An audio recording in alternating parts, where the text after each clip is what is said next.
Sin duda.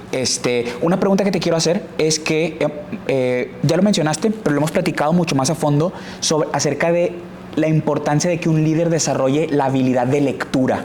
Sí. ¿Pudieras contarle a la gente, tú a qué te refieres con esta habilidad de lectura y cómo desarrollarla? A ver, yo sostengo que la función,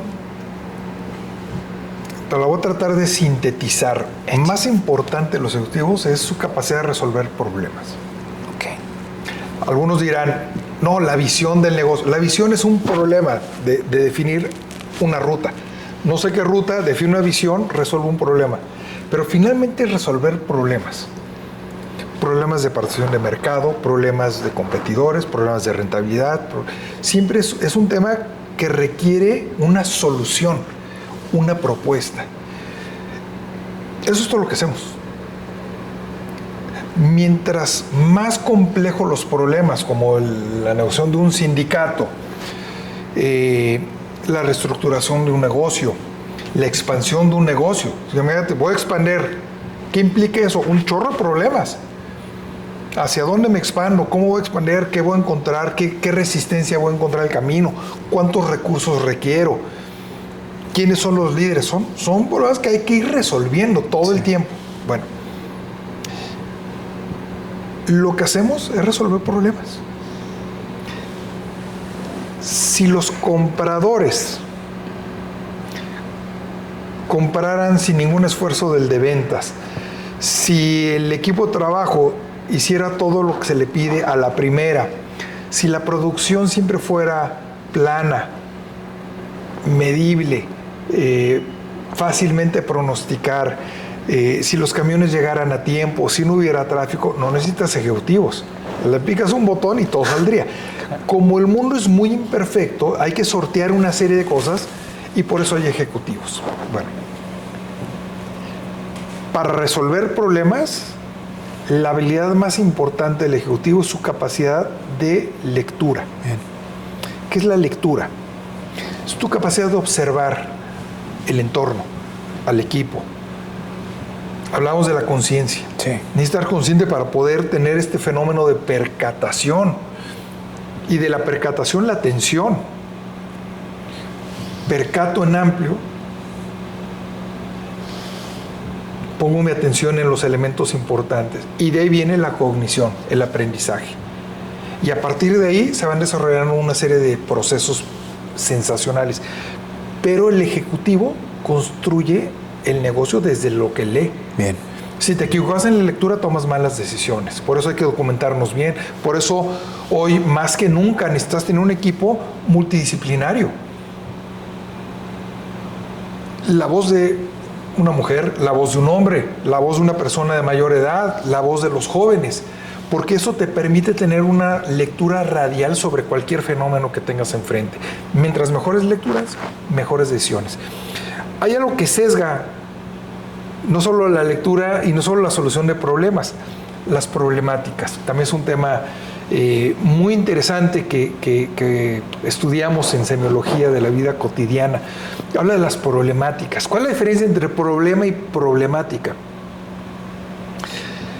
El problema requiere una solución práctica. Es un ejercicio racional. Ok. ¿Qué incorporas en el problema? Una solución. Luigi, no hay solución, no es un problema. En su definición, si no tiene solución es un hecho. Ok. No un problema. Claro. Si es problema, siempre tiene solución. Súper. Hay que buscarla. Ok. ¿Cuál es la problemática? Mi actitud hacia el problema. Ya. Y ahí es donde nos perdemos. Ya. Si de pronto tengo un problema que hay que resolver, pero ya me enojé, o me frustro, o me paralizo, esas emociones no resuelven el problema, pero lo hacen mucho más complicado. La mayoría de los ejecutivos, en vez de resolver problemas, se embaucan en problemáticas. Ya. Me enojo con la persona, no, es que tú eres un baboso, ya deberías haberlo resuelto, ¿verdad? ¿Por qué pasa esto? Bola de inútiles. Y el problema no se ha resuelto. En vez de decir, a ver, ¿qué pasó? ¿Qué hacemos? ¿Cómo lo resolvemos? Me enojo, me frustro, lo personalizo, siento que lo están haciendo contra mí. esa problemática no ayuda. Pongo un ejemplo que me parece muy divertido. Sale un cuate en su carro en la mañana, va a su trabajo, se le poncha la llanta. ¿Qué tenemos ahí? Un problema. Un problema. ¿Qué hay que hacer? Cambiar la llanta. Cambio la llanta y sigo el camino. Pero el iluminado se enoja con la llanta. Ya. Entonces dice, ¿cómo me puede pasar esto? Y ya está generando una emoción negativa. Y entonces no puede ser, voy a llegar tarde. Y todavía la llanta está ahí. No es que de pronto la llanta se apiade y pues diga, no, me voy a reinflar para que no se enoje. Y entonces está enojado, pierde el control y la patea y se rompe el dedo gordo. Ya tienes dos problemas. Llega a la oficina. ¿Cómo van? Bienvenidos, buenos días. El día pinta extraordinario. ¿Qué pinta extraordinario? Saben todo lo que acaba de pasar, la llanta y pegué y me duele el pie y estoy enojado y los impuestos no sirven para nada, cómo no pavimentan bien. Sigue y vuelve a sentir toda la emoción negativa, sí. Entonces ya trae dolor de cabeza, el estómago ya se le está llenando de ácidos. Enojado. Bueno, imagínate así resolver el servicio de una empresa y atender clientes. La hora de la comida. ¿Cómo van? Vamos a comer rico. Hombre, ¿cómo va el día? Muy bien. Padre. No, yo les tengo que platicar. No saben la mañana que me eché. Se ponchó la llanta y la tuve que cambiar y me ensucié y volvió a recrear. Sí. La emoción. Y en la noche llega a su casa y sigue recreando. Sí. Y su esposa lo recibe con una cena y puso velitas y quería hacer una noche de secreción. Y dice, ¿crees que tengo ganas de cenar con velitas con lo que pasó en el día? Y le arruinó la noche. Bueno, esta es la paradoja de muchos ejecutivos. Sigue viviendo una problemática de un problema que ya no existe. Sí, entiendo. Y hay gente que lleva esa problemática 10 años y no la resuelve y la sigue evocando. Y sigue clavado con la persona, y sigue enojado con la persona, y sigue enojado con el competidor, sigue con el distribuidor o con sus compradores. Lleva de problemas que ya no existen. Y nomás para agregar ahí, que es importante que creo que esa forma en la que reaccionamos ante, llamamos los problemas, sesga nuestra capacidad para leer, la capacidad de lectura que mencionabas. Indudablemente. Porque estamos en otro lado. Estoy en una actitud, estoy enojado, estoy fuera de sí, estoy con emociones que no me suman. En vez de sentar y decir, a ver, pasó esto. Las llantas se ponchan, sí, pues cámbiala. Ah, pero da coraje. ¿Y qué le ganas? Nada. Sí. Nada, nomás te arruinas el momento, te enojas, te puede dar jaqueca, la espalda toda dolorida, de pronto traes una tensión, los músculos, traes diarrea, hasta de pronto en gente que tiene un temperamento desbordado y sin ningún control te puede dar hasta un ataque al corazón. Claro. Por un coraje. Sí. Que viene de un problema y de la actitud que tuve ante ese problema. Los problemas no son para sufrirse, son para resolverse.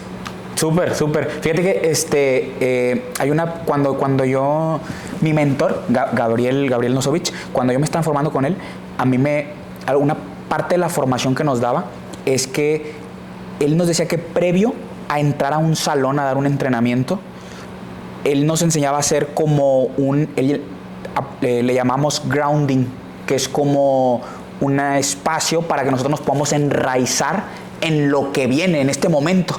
Entonces, siempre que íbamos a un entrenamiento, yo le hablaba para poderle decir todo aquello que tenía mi atención. Es decir, todo aquello que quizás me tenía o preocupado, molesto, con miedo, inseguro, y todo lo decía, me apoyaba coachándome, porque así eso me apoyaba a estar groundeado, así le llamamos, en el momento. Claro. Y al entrar a un entrenamiento, a una sala, estando presente en el momento, es como si mi capacidad para distinguir que se movió, que si hizo una cara cuando yo dije algo, o sea, detectábamos sutilezas dentro del salón o escuchábamos palabras y sutilezas que dice la gente. Extraordinario. Para poder coachar a la gente y coachar de una forma mucho más profunda. Y creo que ahí es donde está, o es por eso importante el tema, la capacidad que un líder pueda tener esta capacidad de lectura y de distinguir estas sutilezas, porque ahí está la cultura. Y si el líder pone atención a eso e impacta ahí, es muchísimo, ¿cómo decirlo?, más efectivo para poder...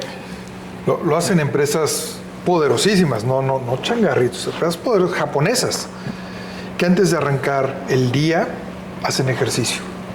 O antes de arrancar una junta, una meditación. Hombre, eso está increíble. Para decir, a ver, esta dispersión natural que traemos, dispersión atencional, donde de pronto estamos todavía con el desayuno, la escuela, tengo que pagar colegiaturas, la luz. Toda esta dispersión no te permite estar en una junta. Entonces dicen, a ver, vamos a respirar, vamos a cerrar los ojos 2 minutos, vamos a hacer una meditación, vamos a centrar. Abren y se vuelven juntas tremendamente productivas. Súper. Porque no puedes ser productivo si tu atención está en todos lados menos en el lugar donde debe estar. Entonces, algunos ejecutivos les regalan ese espacio. Es decir, ¿qué les parece si hacemos una pausa para estar aquí? Súper. Puede ser meditación, puede ser ejercicio, puede ser...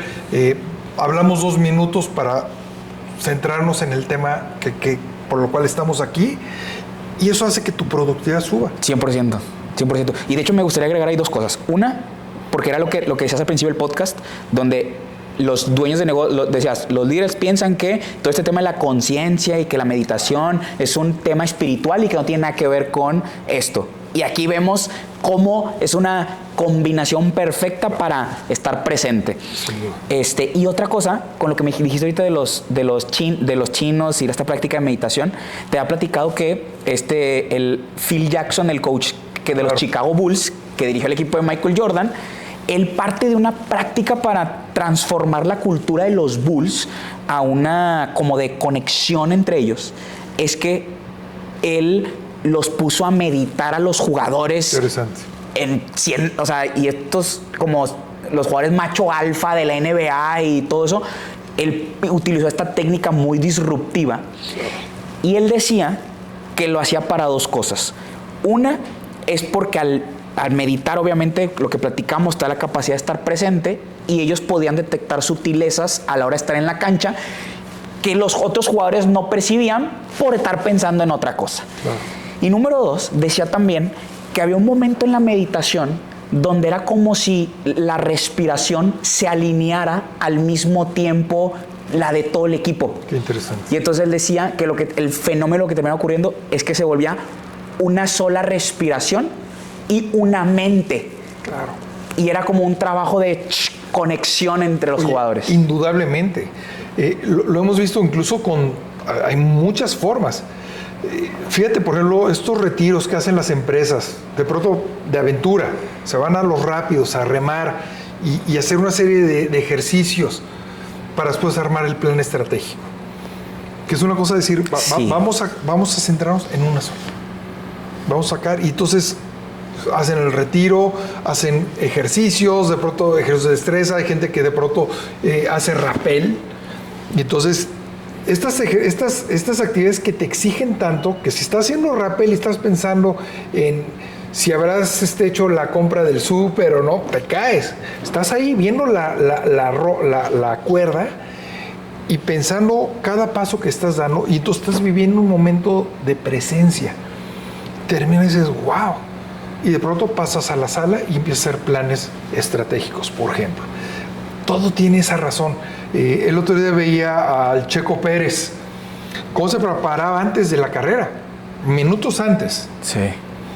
Desde calentar el cuerpo, lo ves, no viendo está ahí, está respirando, está caminando solo, me imagino que está repasando lo que viene y se está metiendo. Porque imagínate el Checo en un Fórmula 1 a 300 kilómetros por hora, pensando si habrá apagado la luz o la dejó prendida.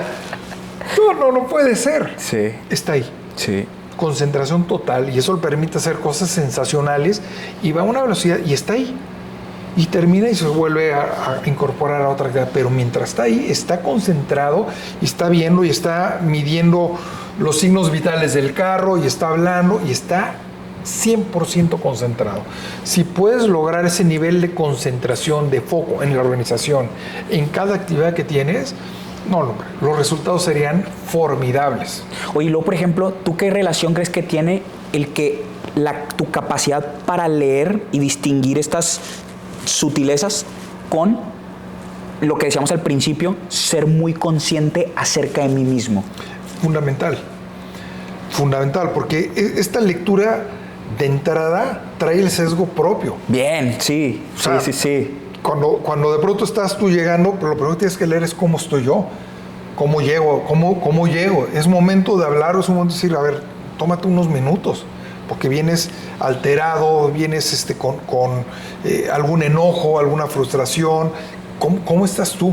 Y todo lo percibimos desde ese lugar. El primero, claro, es como cuando de pronto vas a hablar con una persona, lo primero es decir, a ver, ¿cómo estoy?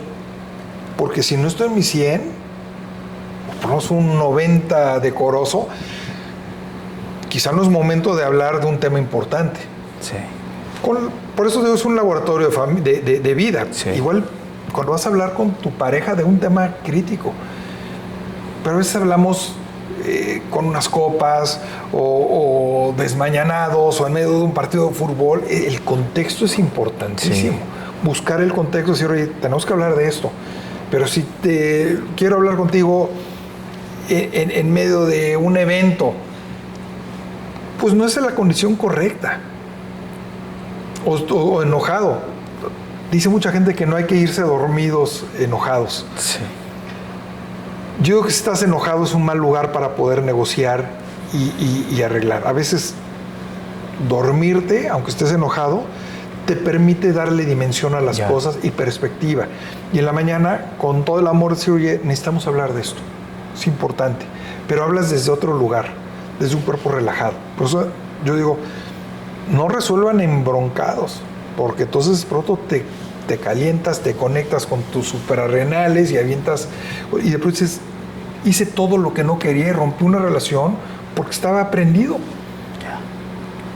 ¿Quieres resolver relaja primero el cuerpo? Por eso te da perspectiva, te da tranquilidad, te da transparencia, te da lucidez para tocar los temas realmente importantes de la vida. Súper. Oye, ¿cuál será como algún desafío, reto más grande que quizás tú hayas vivido como CEO en cualquiera de las empresas que te gustaría compartir? Mira,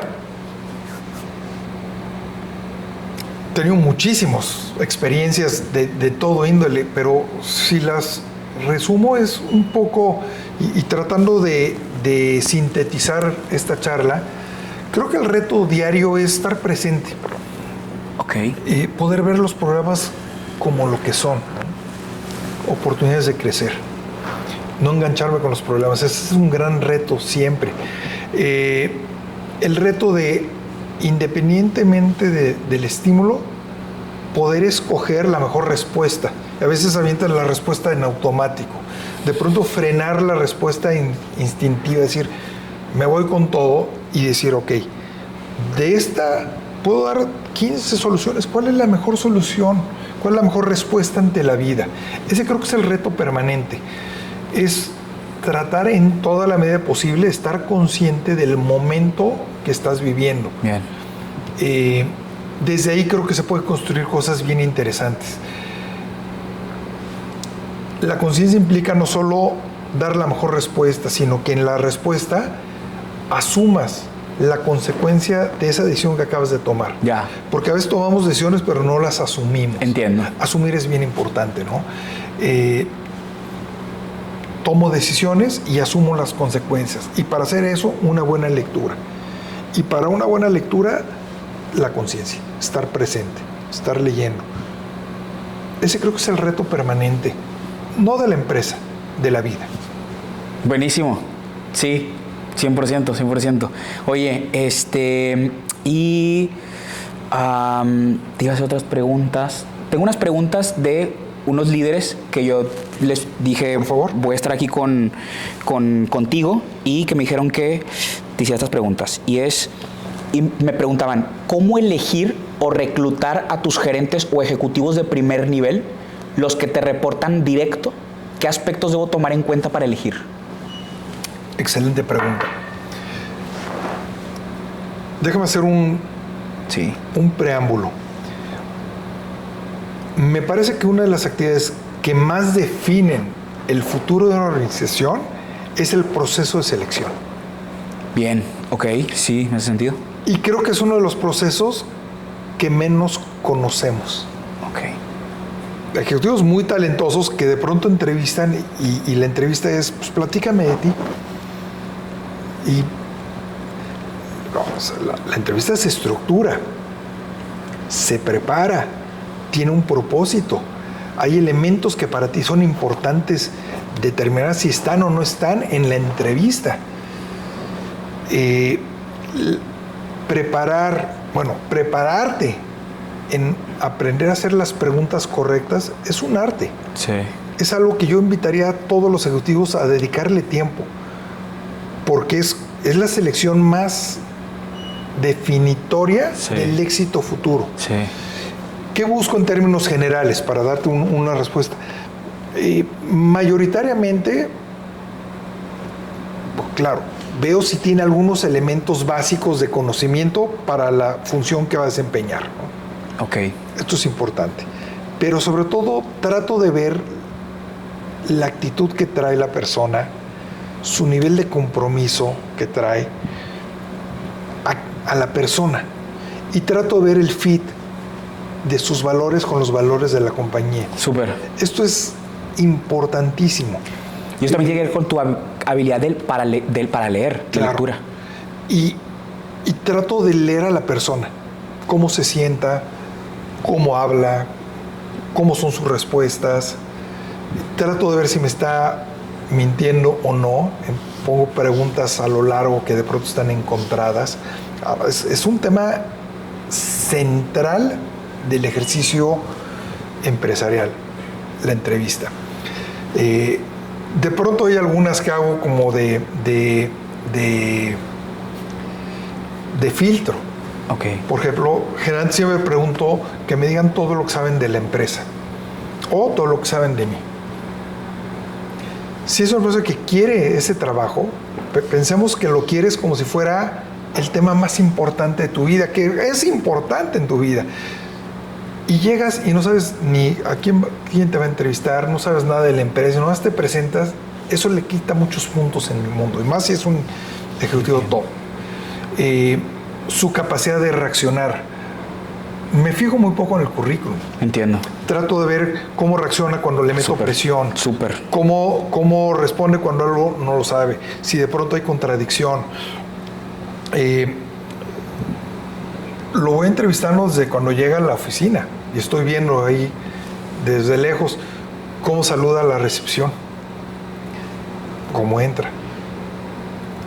Cositas sutiles que te permiten saber quién es la persona. Y nunca tomo la decisión en una entrevista. Ok. Trato de, si es una persona clave, trato de que haya 2 o 3 entrevistas y de pronto consensamos. Y de pronto me los llevo a comer. Órale.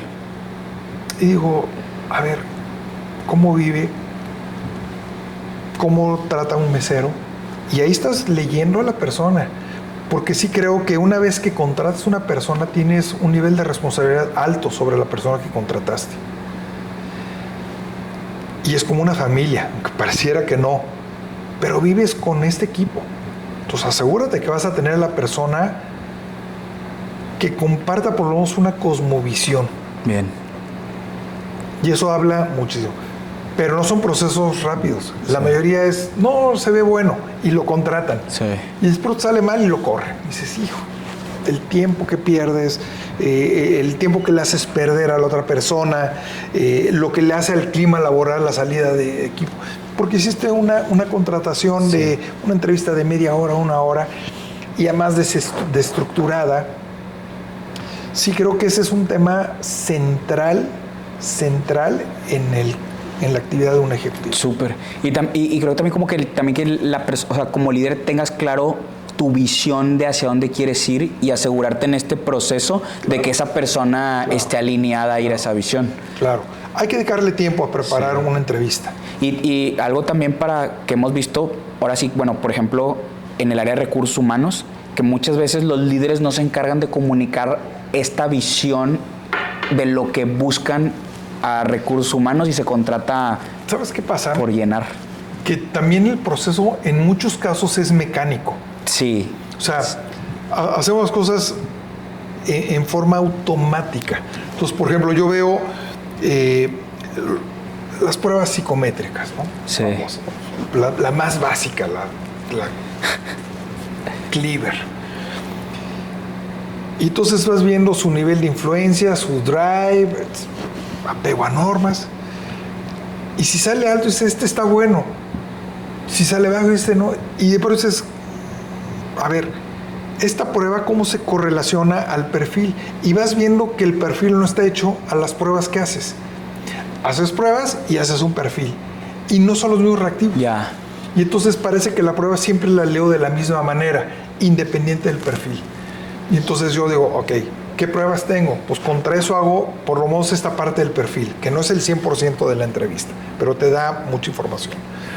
Si tengo Cleaver y me mide el drive, para esta posición tengo que definir qué nivel de drive mínimo necesito. Y entonces ya tengo un parámetro que ya no solo es, hago las pruebas, hago la entrevista, hago el perfil, son 3 elementos que medio se encuentran en algunas cosas, pero que se tienen que construir al mismo tiempo y tienen que estar correlacionados al 100. Ya. Esto es bien importante. Y la gente de recursos humanos tiene que ser un gran consultor interno del director, enseñarles a entrevistar.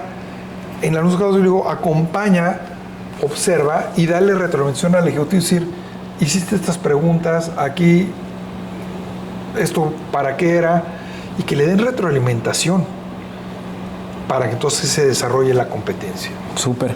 Oye, fíjate que me acabo de acordar también de yo te dije que vi una conferencia que tú diste hace unos años en el TEC y donde decías tú que se hizo un estudio para la revista Fortune, sí, donde como que hicieron una pregunta, si mal no recuerdo, 280 ejecutivos de qué era lo que hacía que un ejecutivo fracasara y que se dieron cuenta que tenía que ver todo con sus habilidades interpersonales.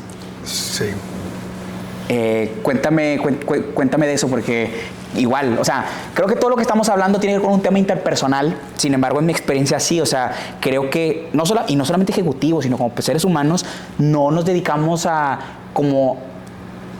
trabajar en estas cualidades internas que nos permitan relacionarnos con los otros. Sí, bueno, de hecho, más les llamamos estas competencias blandas. Blandas, soft skills. Ya desde ahí ya vas de pierde, sí, ¿no? Decir, no, pues yo quiero las duras, yo quiero las fuertes, las que me visten. Y voy a decir, no, yo soy experto en habilidades blandas. Hijo, pues está súper satanizado. Sí. Ya de ahí vas, ya por ahí no va, ¿no? Claro, hay muchísimos estudios. Lo que más permite a un ejecutivo crecer es esta habilidad de conectar, de relacionar, de conciliar, de resolver problemas, de liderear en el sentido más amplio de la palabra, de poder dar una retroalimentación que sume y que no genere una distancia mayor porque le dijiste algo que probablemente sí era cierto, pero lo dijiste de tal forma que entonces la forma se volvió el fondo, sí, y el tema central y no el desempeño. Y entonces perdiste un ejecutivo importante por no saber comunicarte con él. Estas relaciones son fundamentales y es lo que más deberían enseñar en las escuelas: cómo relacionarme, cómo conectar, cómo resolver problemas, sí, cómo resolver diferencias. No te enseñan esta parte, te enseñan 100%. Las P's de mercadotecnia, hacer estrategia, hacer Ishikawas, Kaizens, toda esta parte que es importante, no digo que no, pero lo que lleva lejos, sí, siempre tiene que ver con mi capacidad de relacionarme con el equipo. Platicábamos de este equipo que tiene piernas, que tiene brazos, bueno, ¿cómo lo conecto? Que sea un solo cuerpo, que camine, y eso tiene que ver con la forma como empatizamos, la forma como nos dirigimos, la forma como nos percibimos, la forma como hablamos. Esa es finalmente la gestión directiva, la relación con las personas. Y esta relación no solo es con el equipo inmediato, cómo me relaciono con los proveedores, Sí. cómo me relaciono con los clientes, cómo me relaciono con el mercado. Todo esto es una relación. Es decir, el individuo no es en abstracto. Hablábamos del laboratorio de vida. El individuo no lo puedes percibir en absoluto. Sí. Siempre lo percibes en relación a algo. Toda la vida es una relación. Y entonces al individuo, para definirlo, lo defines en relación a su familia, sus amigos, su pareja, su cuerpo, su autoconcepto, pero siempre es una relación. ¿Cómo me relaciono con el dinero? ¿Cómo me relaciono con el poder? ¿Cómo me relaciono con la ética? ¿Cómo me relaciono con mis amigos, con mi pareja, con el trabajador, con los policías, con el contador? ¿Cómo me relaciono? Eso es lo que acaba definiendo quién eres. Sí. No eres un ente aislado ahí en el universo. Sí. Eres un ente que se relaciona. ¿Cómo me relaciono con la comida? ¿Cómo me relaciono con mi cuerpo? ¿Cómo me relaciono con la salud? Siempre es una relación la vida. Sí. ¿De qué depende la calidad de la vida? De cómo me relaciono, de la calidad de la relación que voy armando. Bueno, el éxito de un ejecutivo radica mayoritariamente en su capacidad de relacionarse. Súper. Con el medio ambiente, con el equipo, con los clientes, con los proveedores, con los jefes. Gente que no se puede relacionar con su jefe, broncas de autoridad, ¿no? Entonces, en la medida que no puedo relacionar con el jefe, mi crecimiento, por lo menos en esta institución, se condiciona. Súper. O se pone en peligro. Hay gente que no se puede relacionar con su equipo de trabajo. ¿Cómo? O hay gente que se relaciona bien con el jefe, muy bien con su equipo de trabajo, pero no con sus pares. Queda tronco. Entiendo. Sí, y para la gente que nos está escuchando, el por qué tan importante ir hacia adentro, conocernos, cómo te relacionas con la gente de tu vida, las mujeres de tu vida, los hombres de tu vida, porque todo eso te lo estás llevando a la empresa y probablemente creemos que el problema son ellos, pero ellos son los que el equipo está pagando el precio de nuestras incompletitudes y de nuestros propios issues y de nuestras propias heridas. Sí, claro. Te platicaba yo alguna vez también de un tema que tuve con una colaboradora mía, en donde al final del año pasado me dijo unas cosas como de, es que, y que sí tenía cierto sentido lo que me dijo, pero me dijo, ¿cómo no nos hiciste posada y no nos hiciste no sé qué? Y cuando a mí me dice eso, lejos de escuchar el mensaje que me estaba dando, que probablemente sí había un feedback bueno, yo me enojé y resistí su comentario porque yo sentí como, ching, está abusando de mí, quiere exigirme y demandarme quién se cree. Yo estaba todo enojado y hubo un momento donde yo hice alto y dije, a ver, ¿por qué me tiene tan enojado el que ella me haya hablado, que me haya dicho esto? Claro. Y pues me doy cuenta que esa sensación de sentirme demandado, exigido, es una sensación que yo he sentido de cómo mi mamá es con mi papá, y es algo que a mí no me gusta que sean así, y entonces pues no tiene nada que ver con ella, sino con mis issues y mis temas personales de... ¿Viste a tu papá o tu mamá? Exacto. En tu equipo. Exacto. Dejaste ir con un poco de poder. Inconscientemente fue como dije, güey, es como decirle a mi mamá, yo no voy a dejar que tú hagas eso conmigo.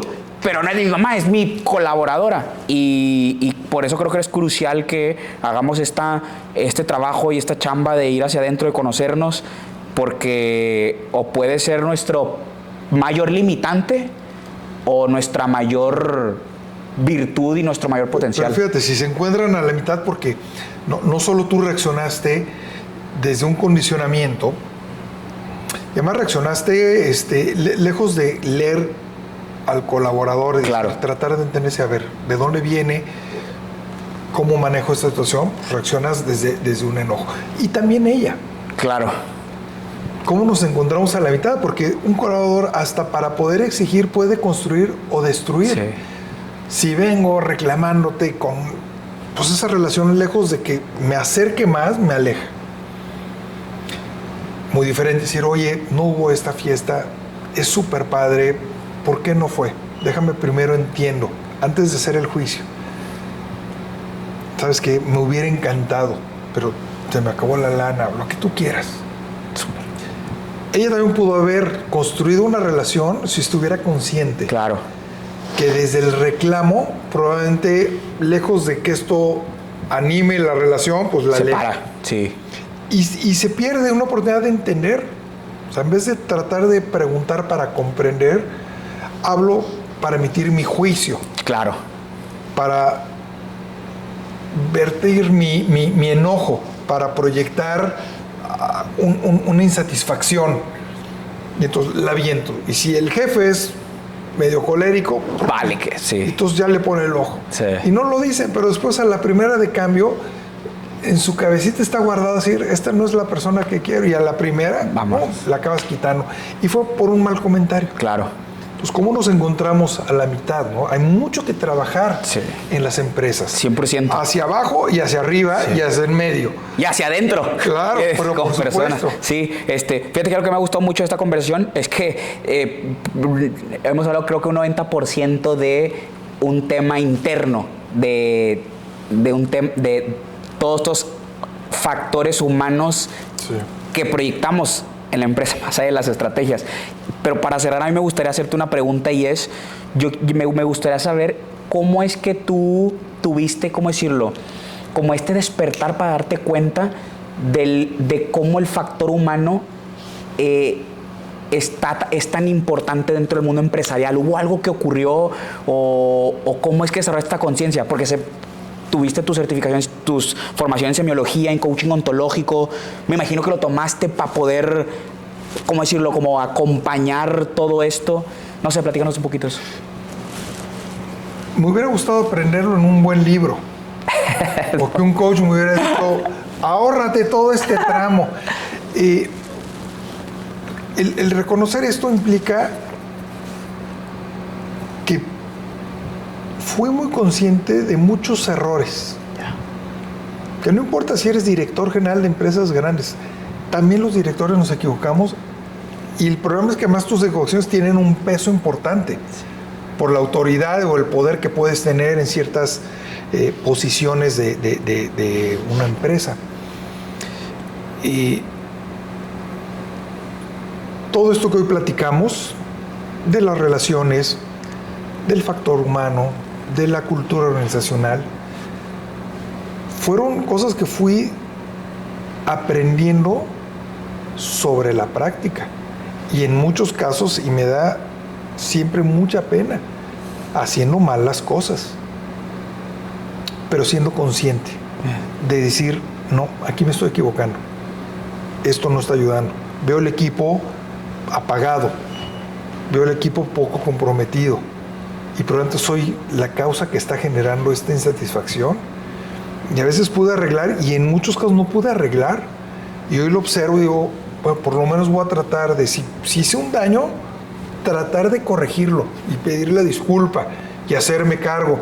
Y si no, pues por lo menos regalarle a la persona que le hiciste algo no correcto, por lo menos el decir, pues aprendí. Sí. Y entonces me convertí en un mejor ser humano porque aprendí una lección sobre algo que pasó en mi vida. Y de eso pues, siempre pasan mil cosas.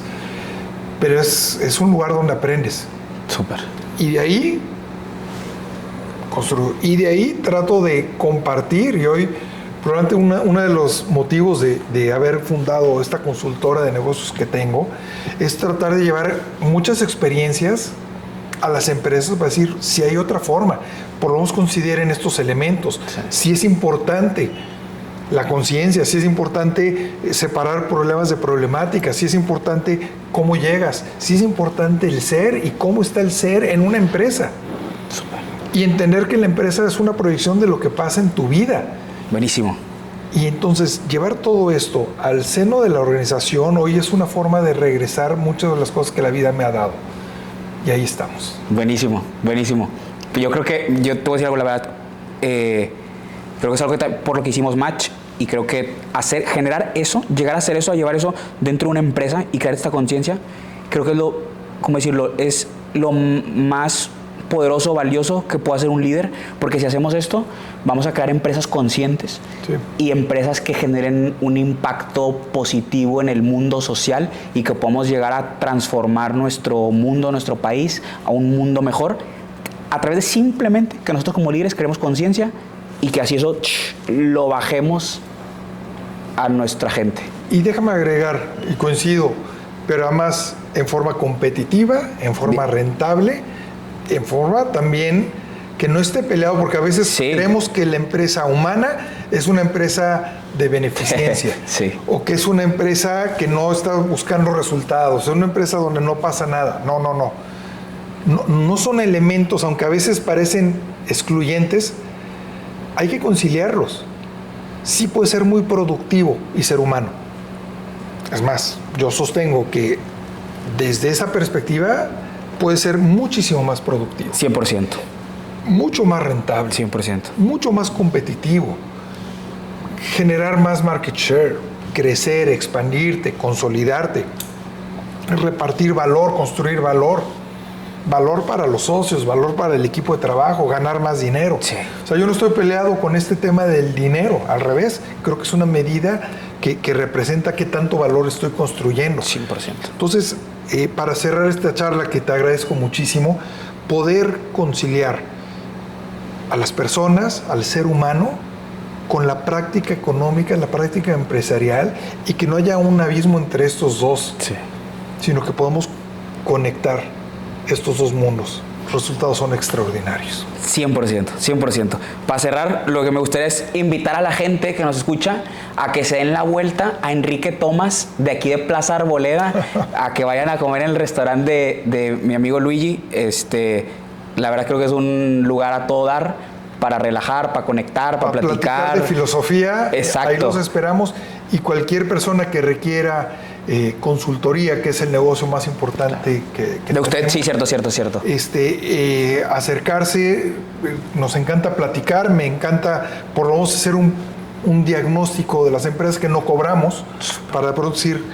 Déjame primero evaluar dónde estás, y sobre eso podemos ver si hay algo que podemos hacer juntos o no, pero por lo menos te llevas tu diagnóstico, que creo que siempre suma. Súper. ¿Cómo le hacemos aquí para que la gente pueda llegar a contactarte? ¿Dejamos aquí tus redes? Sí. Súper. Vamos a dejar mis redes, me pueden mandar un mensaje ahí. Lo hago así porque así puedo separar qué cosas van a ir de esta plática. Claro. Y yo dar un servicio personalizado para las personas que gusten acercarse. Pues súper invitados, gente, a todos los líderes, para que puedan dirigirse con Luigi. Les vamos a dejar aquí toda su información. Por último, también, para todos los que nos escucharon, vamos a tener próximamente un evento presencial donde vamos a invitar también a todos nuestros líderes y enfocado a crear conciencia. Es un evento presencial, un evento gratuito. Vamos a dejar también aquí en la descripción los links para que se puedan ir a registrar, así que son bienvenidos. Y Luigi, te agradezco bastante tu tiempo, lo honro mucho y te agradezco mucho por esta conversación. Fer, un placer, saludos a todo tu auditorio y muchísimas gracias por este espacio. Un placer, amigo. Ahí estamos.